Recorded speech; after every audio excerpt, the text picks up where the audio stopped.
Hi friends, Anubhav Sinha దర్శకత్వంలో వచ్చిన 80 అంటే 80 అనే అర్థం. ప్రతిరోజు 80 మంది రేప్కి గురవుతున్నారు అంటూ ఈ సినిమాని రిలీజ్ చేశారు. తాప్సీ, కనీ కుసృతి, జీషన్ ఆయుబ్, మనోజ్ పావా, కుముద్ మిశ్రా, రేవతి ప్రధాన పాత్రలు పోషించిన ఈ సినిమా ఎలా ఉందో ఇప్పుడు చూద్దాం. పరిమ స్కూల్ టీచర్, భర్త కొడుకుతో హ్యాపీగా చిన్న కుటుంబంతో సరదాగా జీవిస్తూ ఉంటుంది. అయితే స్కూల్ నుంచి ఓ పార్టీకి వెళ్ళి తిరిగి వస్తుండగా రాత్రిపూట 5 అబ్బాయిలు కారులో తీసుకెళ్లి దారుణంగా రేప్ చేసి రైల్వే ట్రాక్ మీద పడేస్తారు. వాళ్ళు తెలివిగా దొంగలించిన కారు ఉపయోగించడం వల్ల పోలీసులకి రేప్ చేసిన వాళ్ళని పట్టుకోవడం కష్టం అవుతుంది. ఆ తర్వాత ఏం జరిగింది?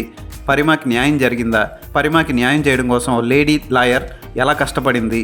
మళ్ళీ అంబ్రెల్లా మ్యాన్ రేప్ చేసిన వాళ్ళని చంపడం మొదలు పెడతాడు. ఇతనెవరు? అలాగే కార్తీక్ డా అంటే కార్తీక్ అన్న అని అర్థం. అతని ఫ్లాష్ బ్యాక్ ఏంటి? ఇవన్నీ తెలుసుకోవాలంటే ఈ సినిమా చూడాలి. అనుభవ్ సిన్హా సినిమా చూస్తున్నప్పుడు ప్రతి 20 నిమిషాలకి ఒక రెడ్ స్క్రీన్ వచ్చి దాని మీద 20 నిమిషాలు అని పడుతూ ఉంటుంది. అంటే ఒక రేప్ జరిగింది అని అర్థం. చాలా చక్కగా పోయిటిక్గా సేమ్ దురంధర్లో రెడ్ స్క్రీన్ ఎలా ఉపయోగించుకున్నారో సేమ్ అలాగే ఉపయోగించుకున్నారు ఈ సినిమాలో కూడా. సినిమా కొంచెం స్లోగా స్టార్ట్ అవుతుంది. స్టార్ట్ అయిన 5 నిమిషాలకే కాన్సెప్ట్లోకి వెళ్ళిపోతుంది.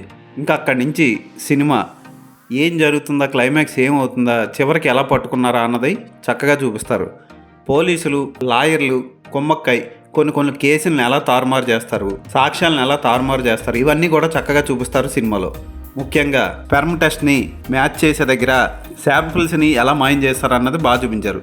తాప్సీ లాయర్ పాత్రలో బాగా చేసింది. ఎక్స్ట్రాడినరీగా చేసింది, చించేసింది అన్న రేంజ్ ఏం లేదు, పర్వాలేదు, బాగా చేసింది. ఇక కనీ కుసృతి అయితే నిజంగా చించేసిందని చెప్పొచ్చు.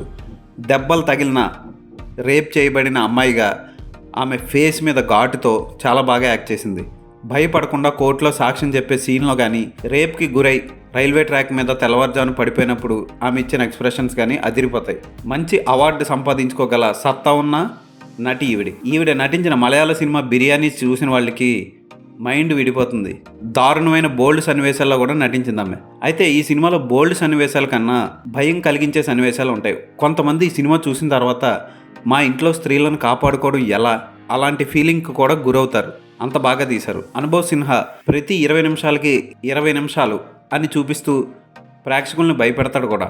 క్లైమాక్స్లో స్కూల్ పిల్లలందరినీ కూర్చోబెట్టి తీర్పిచ్చే సన్నివేశం బాగుంటుంది. సినిమా అంతా పరిమ కొడుకు చిన్నపిల్లాడు కోర్టులో జరుగుతున్నదంతా, తల్లికి జరుగుతున్నదంతా చూస్తూ ఉంటాడు. హాస్పిటల్ దగ్గర నుంచి కోర్టు దగ్గర నుంచి ఇంట్లో దగ్గర నుంచి హాస్పిటల్లో, కోర్టులో, ఇంట్లో తల్లికి ఏం జరుగుతుందో అన్నీ చూస్తూ ఉంటాడు.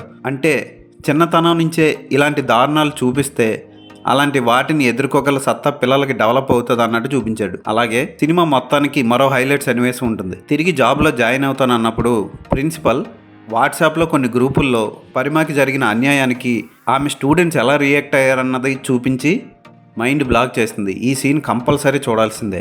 మనం స్కూల్లో బిడ్డలకి చదువు చెప్తున్నాం అనుకుంటాం కానీ వాళ్ళు బిడ్డలు కాదు, చాలా దారుణమైన మనుషులు అన్నట్టు చూపిస్తాడు ఆ సన్నివేశంలో. ఇలాంటివి హార్ట్కి టచ్ అవుతాయి. కార్తీక్ డా చేసేది కూడా కరెక్ట్ కాదని తాప్సీ క్యారెక్టర్తో చెప్పిస్తారు. రేపుకి రేపు, మర్డర్కి మర్డరు అన్నట్లు చూపించడం తప్పని చెప్తుంది. ఇలాంటి సినిమాలు తీయాలంటే కత్తి మీద సాము లాంటివి. చెడు వైపు నించోలేం, ఓవైపు మంచి వైపు నించోలేం. అలాగే ఈ సినిమాలో డబ్బున్న వ్యక్తుల కొడుకులు ఎలా తయారవుతారు, అలాగే ఈ మధ్య రిలీజ్ అయిన యుఫోరియా సినిమాలో రేప్ సీన్ రీక్రియేషన్ని ఎంత ఘోరంగా చూపించారో ఇందులో రేప్ సీన్నే అలా చూపిస్తాడు. ఎక్కడ అసభ్యతకు తావు లేకుండా అక్కడ జరిగేదాన్ని భయంకరంగా చూపిస్తాడు. డార్క్ నైట్ లైట్లో చిన్న బ్లూ టింట్లో పరిమ మొహాన్ని తీసుకెళ్లి కారు డోర్ అద్దానికి దెబ్బ బాదుతూ ఉన్నప్పుడు రక్తం చిందుతూ ఉంటుంది.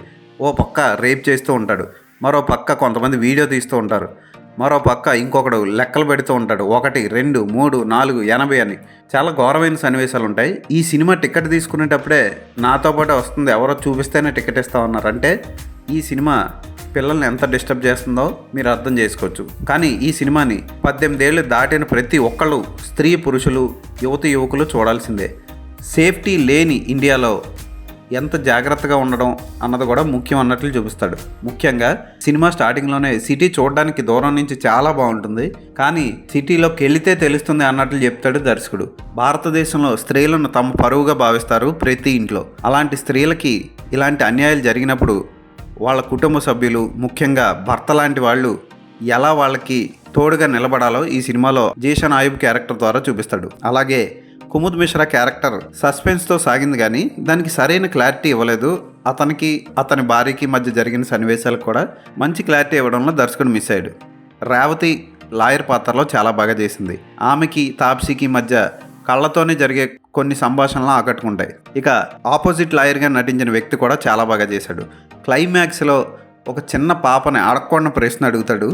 ఆ ప్రశ్నే సినిమా మొత్తానికి టర్నింగ్ పాయింట్ అవుతుంది. చాలా చక్కగా తీశారు ఈ సినిమాని. ప్రతి ఒక్కళ్ళు చూడాలి. ముఖ్యంగా నేను చెప్తున్నాను, 18 ఏళ్ళు దాటిన ప్రతి ఒక్కళ్ళు ఈ సినిమాని ఖచ్చితంగా చూడాలి. ముఖ్యంగా ఆడవాళ్ళు, యువకులు కంపల్సరీ చూడండి. గొప్ప సినిమా ఇది. ఈ సినిమాకి నేను ఇచ్చే రేటింగ్ 5/5. ప్రస్తుతానికి హిందీలో థియేటర్లో రిలీజ్ అయింది. తెలుగులో రిలీజ్ అవుతుందో లేదో నాకు తెలీదు.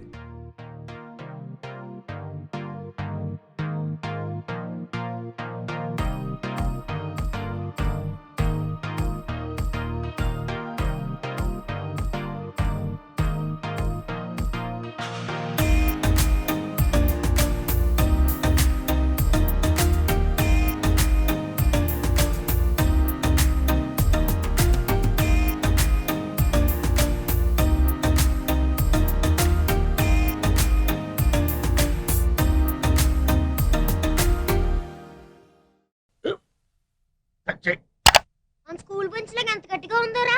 కొట్రా, కొట్టు, పర్లేదు, కొట్టు. బాబాయ్ ఏంటి నువ్వు కొడతావా? కమా బీట్ మీ యార్. వద్దు బాబాయ్. వాడిని నేను కొట్టడం లేదమ్మా, వాడినే నన్ను కొట్టమంటున్నాను. నువ్వేం కంగారు పడక్కర్లేదు. అడుగుతావేంటి?